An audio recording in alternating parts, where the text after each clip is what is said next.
पूज्य श्री ईश्वर साहब जी से इस अवसर पर आप इस त्रिदिवसीय सत्संग कार्यक्रम के अंतिम बेला में अपने आप में आशीर्वचनों से हम सबको कृतार्थ करने की कृपा करें।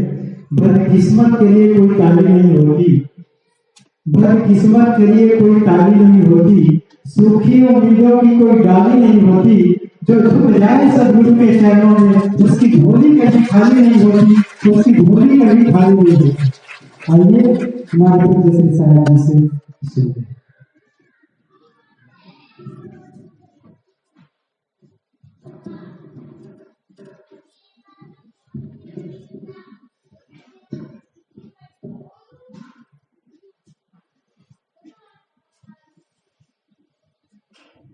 इस मंच पर विराजमान कबीर पारक संस्थान नया पारा के अध्यक्ष पूज्य श्री विचार साहब जी,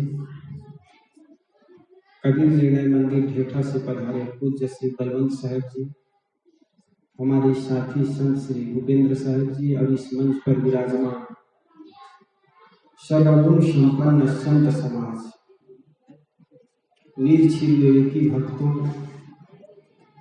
तथा माताओं, लगातार 3 दिनों से सद्गुरु संतों के वचनों से लाभान्वित हो रहे हैं। सद्गुरु कबीर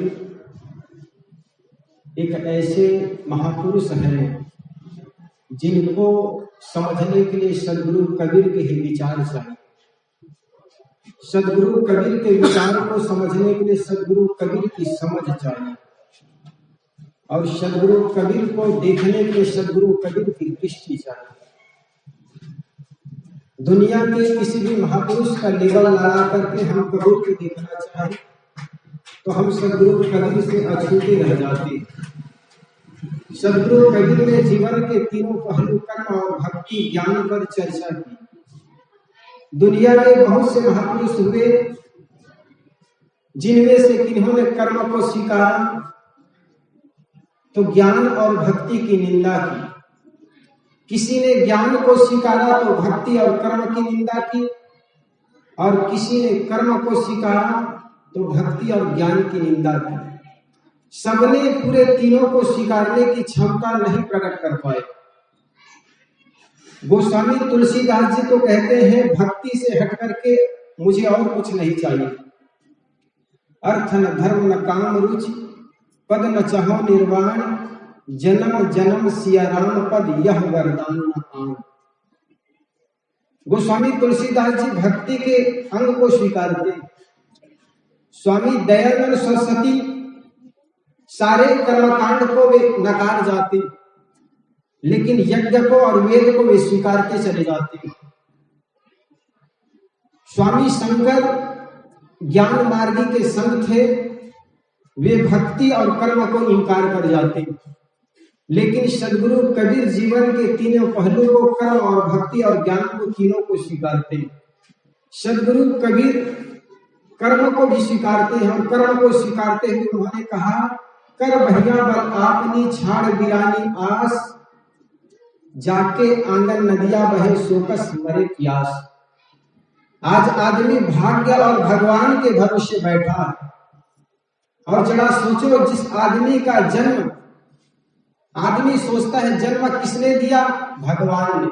बड़ा किया भगवान ने, नौकरी लगा दी भगवान ने, नौकरी लगने के बाद किसी लड़की से या किसी लड़का से शादी हो गई तो भगवान ने शादी कर दी, बूढ़े हो गए मर गए, भगवान ने मार दिया। जरा सोचो, जिस आदमी के जन्म से लेकर के मृत्यु तक का ठेका भगवान लिया हो, उस व्यक्ति का कभी उत्थान हो नहीं सकता। इसलिए साहब कहते भाग्य और भगवान के प्रलोभन के चादर को हटा करके करो भैया बलापन, अपने बाहों बल पर भरोसा करके पुरुषार्थ करो।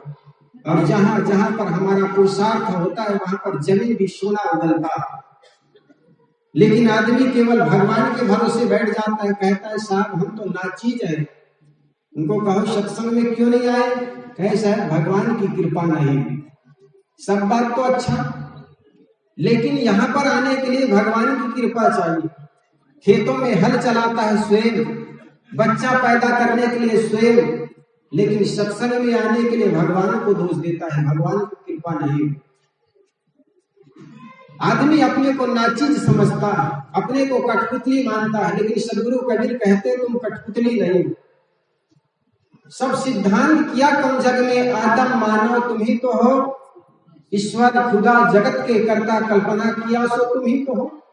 जरा सोचो दुनिया में किसी ने ईश्वर के मंदिर या किसी भगवान के मंदिर किसने बनाया? अगर आप ना होते उस मंदिर में कौन पूजा करने जाता? आप ना होते तो तीर्थों में भीड़ लगाने वाले कौन होता?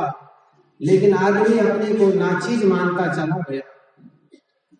लोग कहते हैं दुनिया में इंसानों को भगवान ने बनाया, लेकिन हकीकत ये नहीं है। हकीकत ये है कि दुनिया में जितने भगवान के मंदिर है वो सारे भगवानों का निर्माण इंसान ने किया। और अगर इंसान को निर्माण करने वाले भगवान अगर कहीं होते तो चंद्रमा पर भी लोग जाकर देखे हैं तो वहां पर भी कोई नीली पीली पोते हुए कोई हनुमान जी होते। लेकिन चंद्रमा पर जाकर के लोगों ने देखा वहां पर किसी हनुमान जी के मंदिर नहीं, सिंदूर पोते किसी हनुमान के वहां पर पत्थर नहीं मिला। ये सबसे सिद्ध होता है कि इंसान जहां पर है वहां पर अपने भगवान को खुद निर्माण कर लेता है। और यही कारण है कि हर आदमी अपने कर्मों का दृष्टा होता है, हर व्यक्ति अपने भाग्य का निर्माता होता। लेकिन आदमी सोचता है साहब हमारे भाग्य में नहीं लिखा है, हमारे कर्म में नहीं लिखा। तो सदगुरु कबीर कर्म के सिद्धांत को स्वीकारते हैं। कर भैया बलापनी छाड़ गिरानी आस, जाके आंगन नदिया बहे सोकस मरे प्यास। अगर मेहनत करोगे तो धन से लवरेज हो जाओगे, सुख से लवरेज हो जाओगे, लेकिन आदमी मेहनत नहीं करना चाहता। आदमी सोचता है मैं तो बड़ा कुल के हूं, बड़ा हूं, मैं मेहनत कैसे करूं। और इस देश का दुर्भाग्य रहा है जो समाज पुरुषार्थ किया, खेतों में हल चलाया, तीलू से तेल निकाला, मिट्टी से मटका बनाया, रुई से कपड़ा बनाया, उस बुनकर समाज को, उस कुम्हार समाज को, उस तेल निकालने वाले समाज को हमने छोटा कह दिया।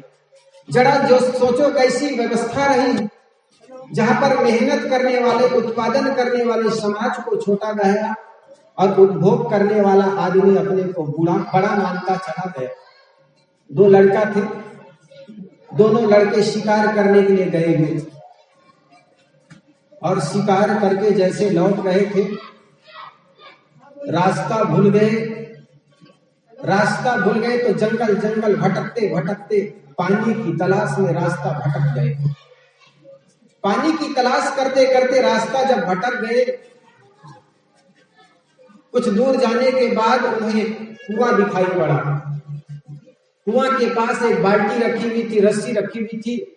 दोनों घोड़ा से उतरे और उतर करके रस्सी और बाल्टी लेकर एक लड़का पानी निकालना चाहा।